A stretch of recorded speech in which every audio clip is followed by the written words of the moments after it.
Hey guys, it's He Dude. I guess I wanted to talk about, The Last of Us Part 3.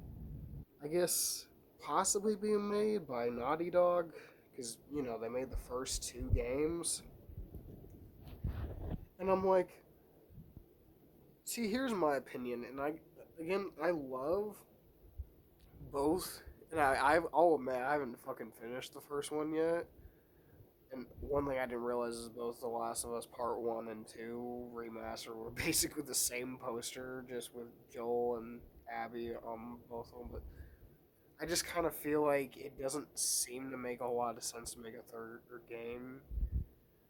Because, well, first off, because whatever issues, the second game, well, whatever issues Joel and Ellie had in the second game, it just like, I feel like, well, I guess I don't know. Even after seeing that fucked up death scene from The Last of Us Part 2, where Joel's getting, again, spoiler, Joel's getting hit by a fucking golf club by Abby.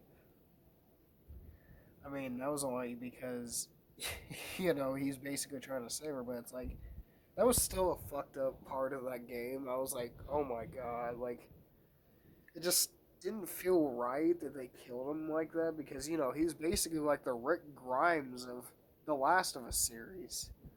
It's like that's what he really felt like. It's just like killing him off like that just didn't sit right with me. I don't know. And again, it's just like the only reason why he saved her was only because he lost a daughter of his own, and it just like he spent like how long trying to get her to the Fireflies so they could really take a sample of her blood or something. And he did that by fucking taking out all the doctors and nurses, and it just I guess he figured out that they would have killed her and some shit, which makes sense because I mean he spent a lot of fucking time with Ellie because I mean then he ended up really telling her the truth and some shit, which didn't really end well for the both of them because she fucking started dripping down in tears, which again that's understandable because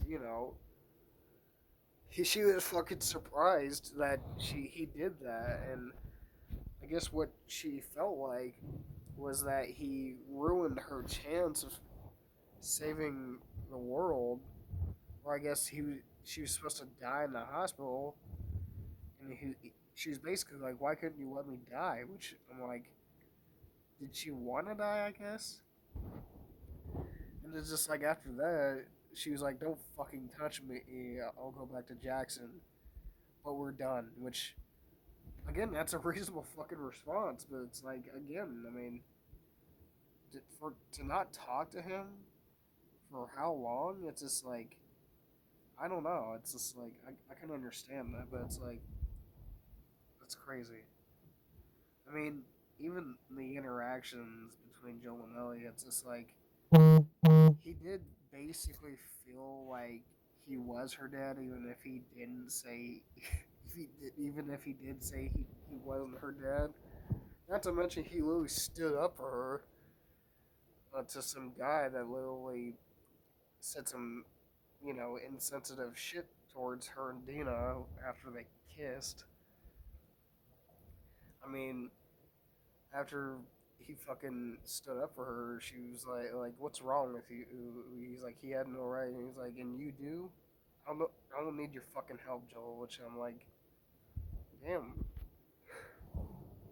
okay. I mean, again, it's like all that time he spent trying to get you down. I mean, again, he seemed like he was devastated. It's like,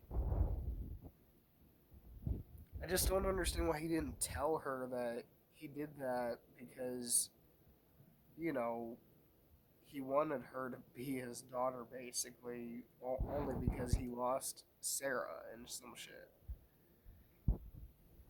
I mean, I did think it was kind of wrong for that dude to literally walk up and literally say this is a family event, as if I guess it's illegal to literally kiss a girl in front of everybody. I'm guessing, and and then the dude just literally looks at the both of them with a really angry, pissed off look on his face or something.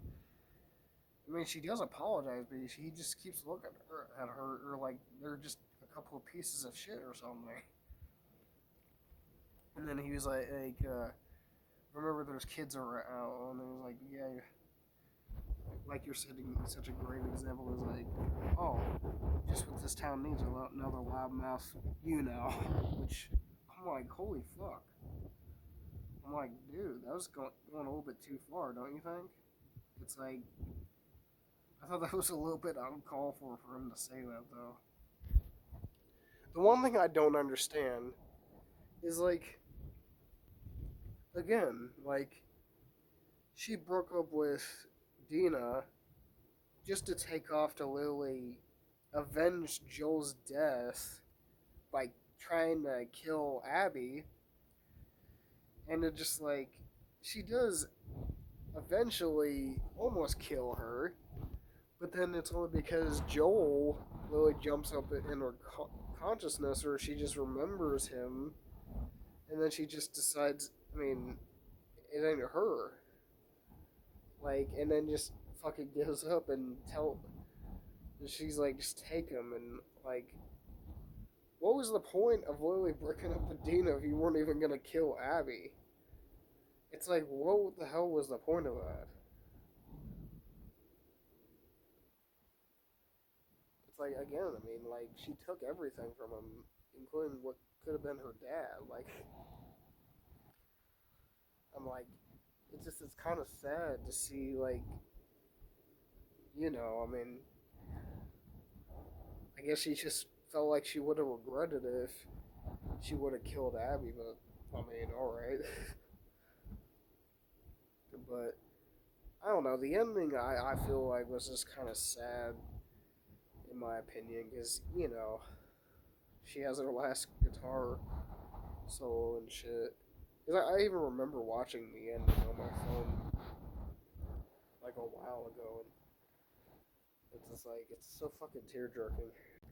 Then they literally scroll over to Joel's guitar and shit. It's just like, kind of like, in memory of Joel type of thing. And I'm like, oh man, it's just, Troy Baker really did a good job bringing that character to life. And it's just like, it's not gonna be the same if they make a third game without the character though.